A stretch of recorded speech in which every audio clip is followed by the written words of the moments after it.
Hello everybody and welcome back to another video. Today I'm going to try to record a quick TBR for the month of March. I'm trying to be quick because my province just recently went back into total lockdown, and so I'm sharing the house with my kids all day long and my husband and dog, and it's really busy, and trying to find a time that's appropriate to film has been really difficult. So I will do my best to try to get through this quickly with minimal interruptions. I don't usually make monthly TBRs. I don't like to plan out what I read, and even if I do try to plan out what I read, I find it really hard to stick to it. I like to read whatever I'm in the mood for, and depending on how I felt about the last book that I was reading, that can really color the type of story that I want to consume next. The only time that I have made an exception to this is when I was participating in Shelf Space's Readathon in December, and so I planned out a bunch of different stories that would fit the prompts for that Readathon. And that is also the reason that I'm making a TBR for the month of March. I saw Elliot Brooks, who has been one of my favorite booktubers for as long as I've been watching BookTube, put out a video about an animal companion and mythological creatures read-along for the month of March. I love stories that have animal companions and mythical creatures, and so this seemed like a really fun read-along to try to get involved with, and it was really nice to watch her videos and see what types of books she suggested. She was also kind enough to open up a Google Doc with lots of people contributing ideas for the types of books that you can read for this readathon. And so even though I really doubt that anybody would end up on this video without knowing who Elliot Brooks is, I will put the tag or the address for the video in the bar just so that you can kind of navigate between this and that. I did try, for the purposes of this TBR, to stick to books that I already own, books that I already have either a physical copy of or books that I have on my Kindle. I did make one exception to this, and that was for one of the prompts that's included, which is a story that centers around Indigenous cultures. I do have some books on my TBR that were written by Indigenous authors and that touch on Indigenous cultures, but those are not fantasy books. They're mostly Canadian lit, and they mostly have to do with Canadian Indigenous authors. So I didn't have any fantasy picks, and so I just decided that I would try to get one from my library, and that is the book Alatsoe, which Elliot mentions in her video, and it sounded like a really interesting read and something that could fill that prompt. So I will put that on my TBR as well. Hopefully can get it from the library, but if I feel like reading it and I can't, then I'll probably just pick that one up on Kindle and give it a go. But the other books that I want to read this month are all books that I have on my physical TBR, and I don't know which prompts exactly they're going to fit. I do have a general idea, but they're all books that I have been looking forward to reading regardless. The first book is part of an ongoing series that I'm reading right now, and that would be Wrath, the final book in John Gwynne's The Faithful and the Fallen. I'm going to tentatively put this on my TBR because I am reading Ruin right now, and I just read Valor yesterday, and I mentioned in my book haul video that when I am really invested in a series, I tend to binge read it really quickly. And so I read Valor yesterday. I started it in the morning and I finished it before I went to bed, and I'm reading Ruin today. And this is my lunch break, so I haven't had a ton of time to read today because I am on call. But if things are not too busy tonight, I don't know how much of that I'm going to get through.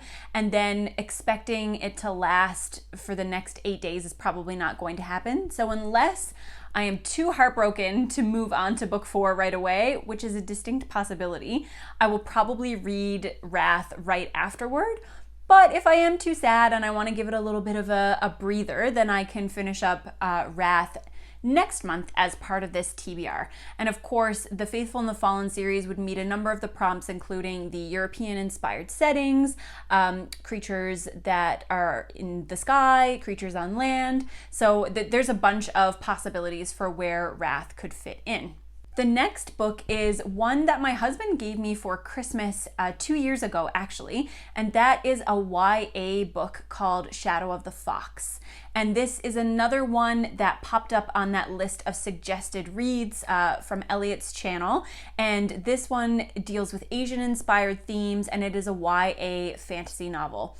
I honestly don't know that much about it. I think he bought it for me because he felt like it was reminiscent of anime. He thought that I would like it in that same way and that it sounded interesting, but I have just never gotten around to picking it up. So I put this one on the TBR. It will fulfill that Asian-inspired prompt, and hopefully this will be a good reason to read it, because I do feel bad when he buys me books and I don't read them right away, and it's been a really long time for this one. So that's also a good possibility for next month. Next is a book that I'm not quite sure if it fits the Readathon, but I'm gonna kind of say that it does, and that is the book H is for Huck by Helen Macdonald. H is for Huck is actually a piece of nonfiction. It is a memoir that was written by Helen Macdonald about her training of a hawk. And I think interwoven within that is an exploration of grief after the passing of, I believe it's her father, and also what she learned from T.H. White. And I believe he had written a book about the training of his hawk, or he had kept letters or memoirs or something. And I think those three threads are interwoven into this piece of narrative nonfiction that caused quite a bit of buzz when it was published. I don't even know if it was like five or maybe even longer years ago, but it is a book that I have always thought of wanting to read, and I finally got it as a gift this year for Christmas, and I have really been wanting to pick it up. I do try to read a few pieces of nonfiction every month, and this is one that has been calling out to me for a long time.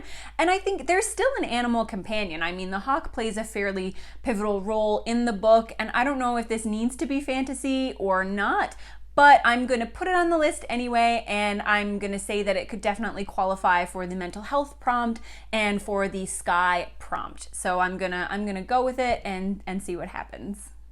Next is the finale of a series that I have been reading for a couple of months now, and the series is called Books of Woad, which I mentioned also in my previous book haul, which is a retelling of the Robin Hood myth. And the fifth and final book is called Wildling Woad, and it is a book that incorporates both animal companions and mythological creatures. So there is a little ferret animal companion that one of Robin's merry men has, and there are also mythical creatures kind of woven in. There is a stag god who is kind of the lord of the forest and who has bequeathed these powers onto Robin, and there are a number of kind of spirit type creatures that also permeate the wood and can sometimes be controlled by Robin himself. So that one would fit, again, a number of prompts like the underworld prompt and the European inspired fantasy prompt. So that's another one I've been wanting to finish up that series, and I would have done so already, but the third and fourth books kind of went in a different direction than I had been hoping, and so I was a little bit let down by that, but I do still want to finish out this series, and this is a good reason to get into that this month.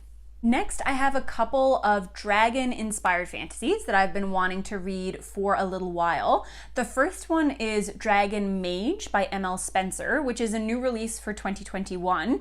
And it's a book that I had heard Patrick talk about on his YouTube channel. I think he initially talked about it as a fantasy standalone, but it has been confirmed that it is going to be part of an ongoing series, but I think still reads as a standalone.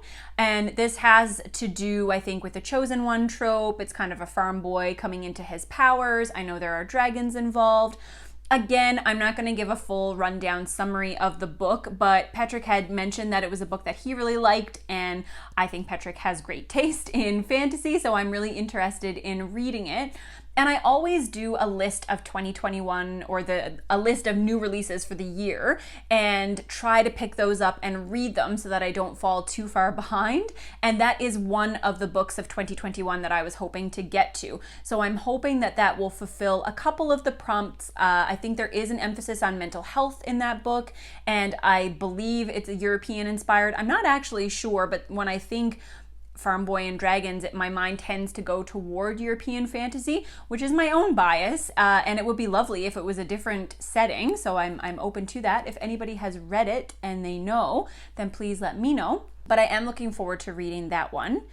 The second dragon-inspired book is actually The Priory of the Orange Tree by Samantha Shannon, which I believe would fit the LGBTQ prompt. I believe there is a same-sex relationship in that book.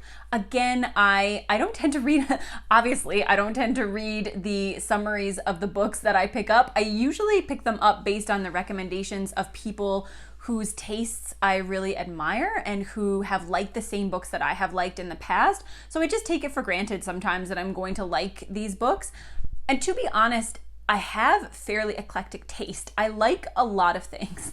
So it's rare that I find a book that I really dislike. And so I guess I just don't read that much into them before I pick them up, clearly. But that is another one that I would like to read. It's a big one, and I think that Dragon Mage is also fairly long, so I'll probably end up choosing between a couple of the really large books on the list and then fill the rest in with some that are a little bit shorter or easier to get through.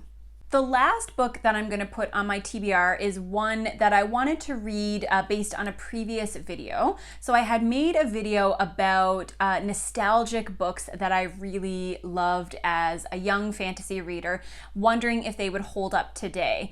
And one of the books on that list is, or one of the trilogies, I guess, is the Dark Elf trilogy by R.A. Salvatore. I read the Dark Elf trilogy a long time ago and never really continued on in the series, despite the fact that my husband loves them and we own like a bajillion of those books. So I guess if I wanted to read further, I could. But I do know that there is an animal companion in that series, and I remember really loving them, and I had wanted to reread it anyway. So I feel like this is a good opportunity to kind of tick one of the books off of that list and also fill in one of the prompts as well. I think that would mostly fit like the mythical creature on land prompt. I guess you could say it's a European inspired setting. There are dwarves and elves and all those kinds of things in the Lost Realms books. So those are a collection of the books that I would like to pick up, or I'm thinking about picking up for this reading challenge.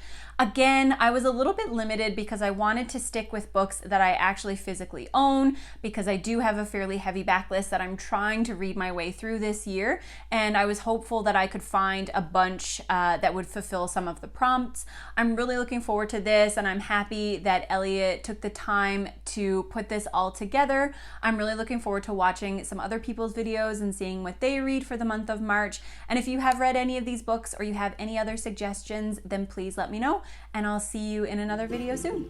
Bye.